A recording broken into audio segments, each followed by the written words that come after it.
大家好，我是 Music Soul。 And that's how all of this works, is that we own our story or it owns us. Me, I call the ego the hustler. He's my hustler. Yeah, that's a good term for it. Yeah, he's the hustler. And the ego says to me, you have no inherent worth. You got to hustle for it, baby. How fast you going to run? How high you going to jump? How many likes do you have on Facebook? How many comments do you have on that post? That's the hustle. Yeah. And isn't it, we now live in a culture that measures ourselves, by how many likes we get on Facebook. For sure. Yeah. We are in, I feel like, scarcity culture. Never enough. Never good enough, thin enough, rich enough, safe enough, certain enough. And like a thin film of terror wrapped around us. And so if it's not, I'm not safe enough, or I'm not secure enough, it's I'm not liked enough, I'm not promoted enough, I'm not loved enough. Scarcity, I don't have enough. I don't have enough. I am not enough. At the very bottom, Yeah. I'm not enough. Yeah. As a parent, I can give my child a sense of self-worth that I don't have. I don't know if, as a partner, I can give my husband kind of the love and compassion that he needs if I can't give it to myself. And so it's been this ongoing kind of unraveling. I think the bottom line is I don't think we can give people what we don't have. I grew up in a house where it was very chaotic. I'm the oldest of 4. And fitting in and being cool was the most important thing. So I think without that pressure, I probably would have never tried out for that drill team. But in my world growing up, you only did 2 things. You were a cheerleader or you were on the drill team, and preferably you married a running back or a quarterback. I mean, That was the way it went. Cool was the #1 value at home. Cool, lots of friends, popular, and that just wasn't I wasn't that thing. And so what I did is I just started drinking, smoking weed, hanging out with, I found a place to be, cool. Yeah, that just goes bad fast. However hard it was for me not being able to be we did not do vulnerability growing up. Really? No. Like our family motto was literally lock and load. Like, get ready, family trips, you're in the car for 5 hours, that's all 6 of us, you really have to go to the bathroom, but the rest stop is on the other side of the highway, we're not pulling over. Like, hold it up, hold it. Like, we were tough. Like, we'd fall down and get hurt, my dad would say, like, I got bigger scratches than that on my eyeball. Like, we were tough. And we were taught to outrun vulnerability. We were taught to suck it up, soldier on, get her done. Yeah. One of the other big, huge paradigm shifters for me in this research was how much belonging matters, how we need a tribe. We need to be a part of something bigger than us.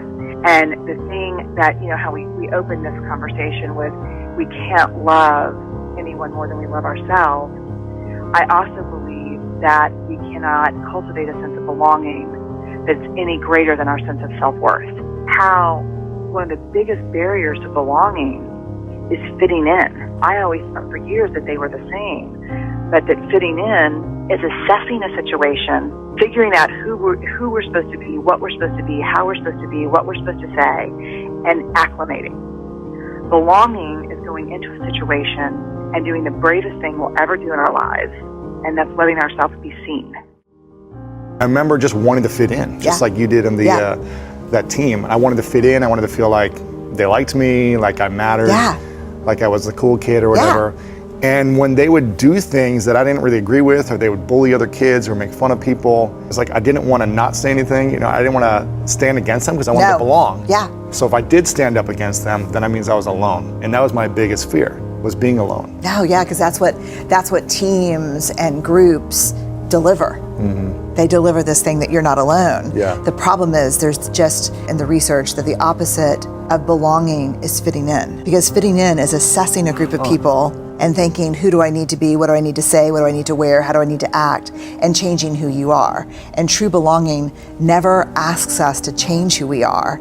It demands that we be who we are. Because how we've changed ourselves, that's not belonging. That's not belonging because you betrayed yourself for other people. And that's not sustainable. You start to lose yourself, exactly what you said. And so I think it's hard. You have to show up as who you are. The idea of how do we love ourselves more, I don't think we can get to a place of real self-acceptance and self-love until we do some of the harder work. I think we have to start by really understanding what it is that keeps us from believing that we are enough. You know, here's the thing. When I started the wholehearted research, if I crudely divided, I have about 11,000 stories or pieces of data. If I crudely divided people into two categories, people who felt a strong sense of love and belonging, like I am lovable, I belong, and people who really struggled for love and belonging.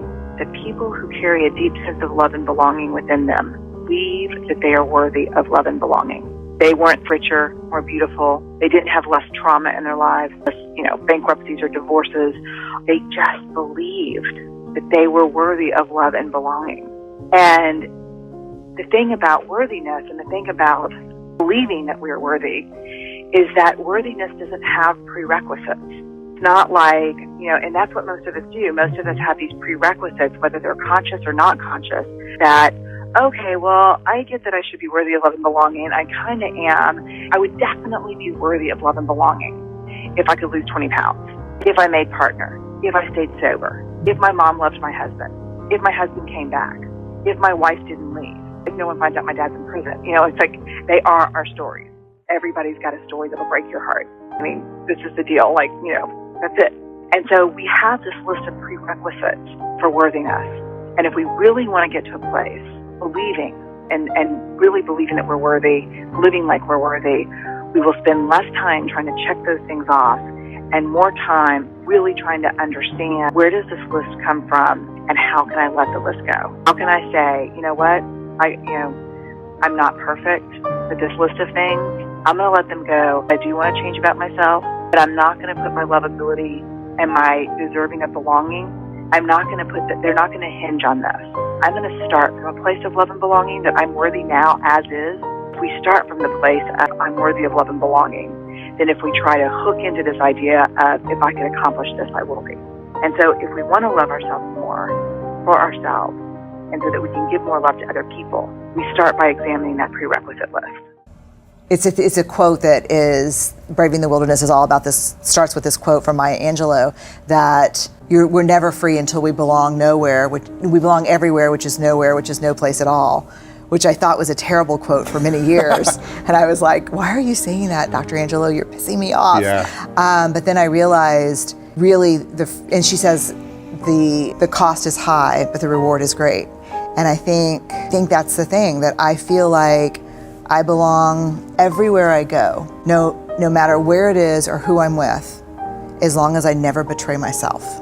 And the minute I become who you want me to be in order to fit in and make sure people like me, the moment I no longer belong anywhere.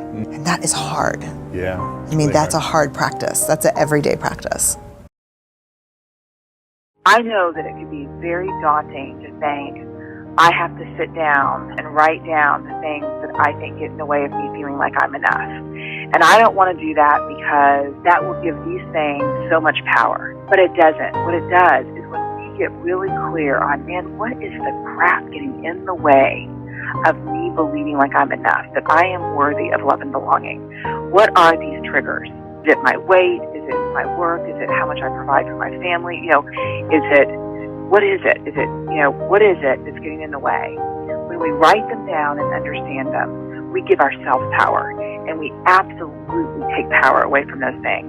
Because whether we know them or not, they still control the way we feel, behave, and think every single day. So to know them can do only one thing, and that is to move them into the light. What's the mythology that what do I think I have to be? And where does that stuff come from? 谢谢你看到我，我们下次见。